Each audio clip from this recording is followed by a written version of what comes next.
Hello, welcome to Unicorn Princess Tarot. So, ito yung reading natin for air sign, Gemini, Libra, and Aquarius. Take only what resonates. For personal reading, Jing Tarot Trader, i-search mo lang siya sa Facebook. And kung gusto mo, pwede kang mag-subscribe din sa akin or mag-follow doon sa akin TikTok. Kasi doon ako mag-a-announce guys pag open ako sa personal reading. Sa ngayon, hindi pa ako open eh. Anyway, this is for air sign. Pa-comment na lang sa baba. Kahit po heart-heart lang smiley. Malaking bagay yun sa akin. Okay. For air sign.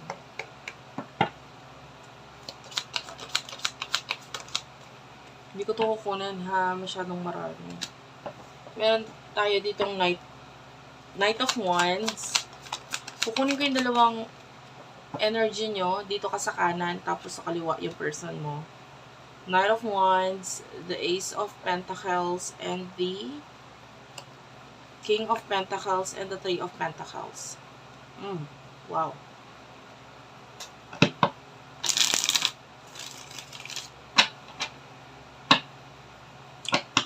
Para naman sa person mo.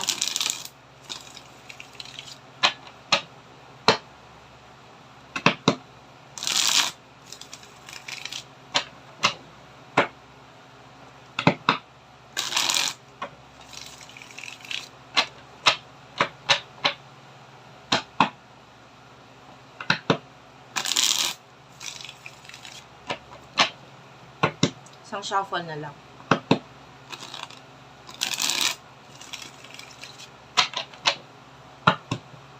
Okay.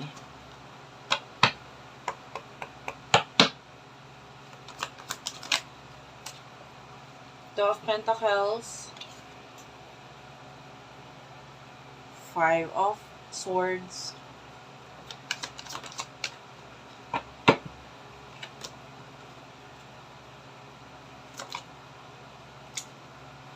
Four of Cups. Three of Cups. And the Star. Ace of Swords is at the bottom of the deck.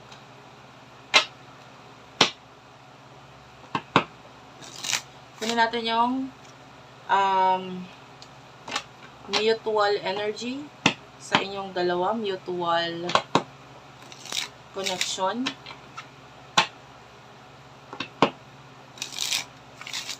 Or kung ano yung situation sa inyo.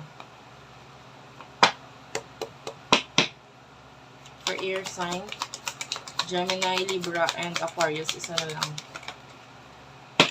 Okay, you do have your cassette.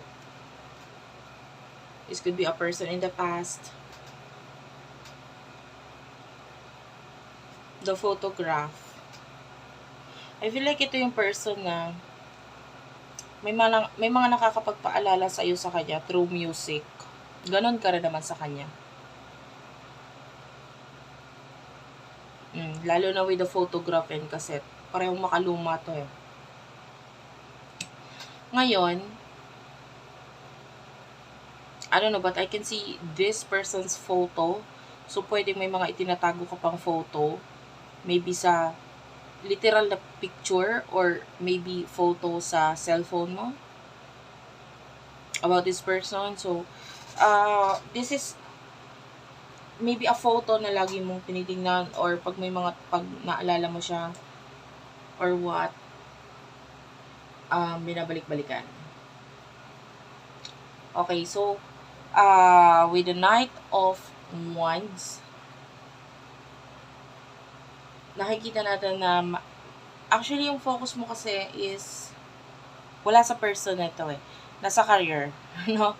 Kung ano man yung mga sinisimulan mo, either inaaral mo, na pwedeng magbigay ng money sa'yo in the future. Pwedeng ganun. And, you could be a very stable person. And nakafocus ka talaga sa growth mo, sa pera, ganyan, sa mga expansion or sa mga gusto mo simulan. Ngayon, itong person na ito,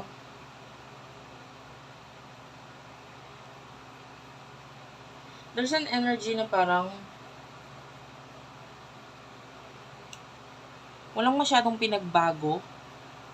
So, although past person siya, pwedeng wala masyadong pinagbago sa inyong dalawa. Ganun pa rin. Pati sa emosyon. Walang nabago. The way I see this, concentrated ka lang sa buhay mo ngayon. Yung person mo, concentrated din siya dito sa Two of Pentacles, which is yung mga priorities niya eh. And alam niya nasaktan ka niya. Pero kaya kanya nasaktan kasi that time, hindi siya sigurado or hindi siya sure kung either makikipag-reconcile na siya sa'yo or may reconciliation ba sa inyo or posible pa ba? Parang ganun. Pwedeng pangarap niya or gusto niya magkaroon ng reconciliation sa inyong dalawa. You do have the Star. So, pangarap niya or gusto niya magkaroon ng reconciliation sa inyong dalawa pero with the Three of Cups, with the Four of Cups, pwedeng hindi siya sure. Or hindi niya alam kung ano gagawin niya. Or posible ba tong reconciliation at talaga. You could be dealing with your soulmate. Meron tayo ditong soulmate at the bottom of the deck. Pwedeng that time hindi pa siya handa makipag-reconcile or what. So, yung iba pwedeng may ending or separation na nangyayari sa inyo. Some of you pwedeng may marriage na involved sa connection na ito. Anyway, in the near future for air sign, over the Death card, the Nine of Swords, the Nine of Wands, one more card, Three of Swords. Pagdating sa person na ito,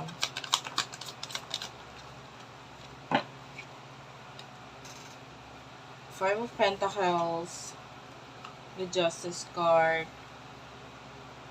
Six of Pentacles, one more card, Queen of Cups,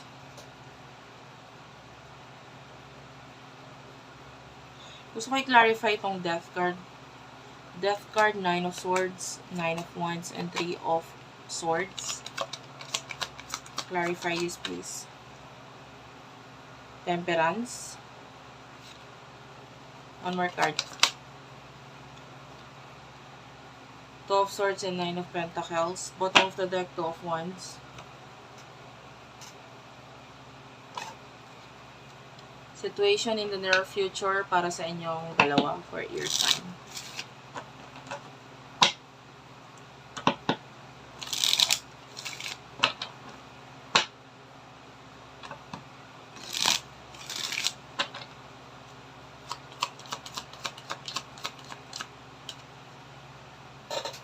Okay, you do have the Axe and the Phoenix. So, the Phoenix is transformation. Big transformation. I feel like with the Death card, pwede magkaroon ng ending dito sa connection ninyo. Maaaring masaktan ka doon sa ending na yon because there's this feeling na parang imposible na ma-reconnect kung ano yung sa ating dalawa. Ganun. Kasi naghintay ka. You do over the Temperance. So, naghintay ka. So, masakit para sa'yo na with the Two of Swords, kahit hindi ka na magdesisyon, pwedeng yung universe na ang nagdesisyon para sa inyo. So, there's total ending or separation with the Three of Swords. Maybe because of a third-party situation. Masakit para sa'yo yun. The Nine of Pentacles, I feel like, I don't know kung ikaw ba ito or yung person na ito na regarding sa money or usaping pera, nandyan pa rin. Or maaaring pag sa usaping pera, nandyan ka pa rin para sa kanya or siya ito na nandyan pa rin para sa'yo. But anyway, yan. Pwede may pagtutulungan regarding money, especially pag may mga problem regarding money with the Five of Pentacles. Justice card or regarding career. Queen of Cups. Gusto ko malaman yung tungkol sa third party situation.